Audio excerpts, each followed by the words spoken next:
I think the agencies, as part of this policy statement that they put out in January, are making it clear that any communication made for a business purpose on a device, even if it's an employee-owned device, should be preserved and should be produced. I think it's something we'll have to think about internally with our clients, and where do you draw that line in terms of risk? Where do you push back on documents being outside the company's possession, custody, and control? And then I think another issue that I often hear about with personal devices, particularly company executives who may be using a personal device to communicate via text or email when they're on the road, when we say we have to come in and collect their information, they don't want to give up their cell phone because it has a plethora of personal information on the device as well. I think the big takeaway from this proposed change to require officer certification of preservation is organizations will need to be proactive in thinking about their preservation notice or hold templates. How broad are they? Do they cover the types of ephemeral messaging and collaboration platform data that the agencies are seeking? What is the nature and volume of data that their company devices generate? Should they revisit their data retention policies to have better control over the data? And then also pressure testing whether IT is able to go in and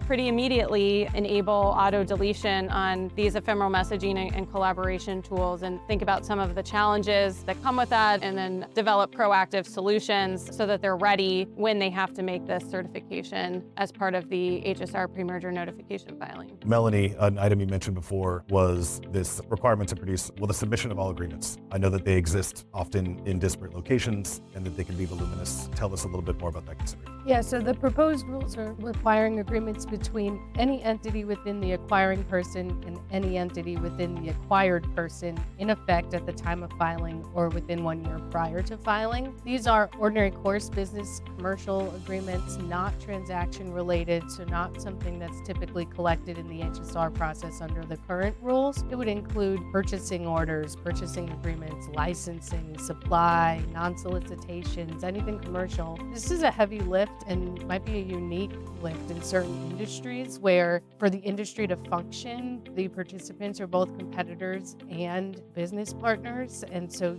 I can imagine there could be hundreds of agreements that a company may need to collect to do this. So this is something that I really think parties, if they think they're ever going to file HSR, counsel and vendors might need help with now, considering how do you even go track down all these agreements within your company, because they're likely not just in one place. And then going forward, how do you keep them in one place and keep track of those agreements, because it is time bound. And so the next filing might not have the same set of agreements, even if the parties are the same. There's a requirement in these proposed updates or changes to notify proactively communication sources exist within it.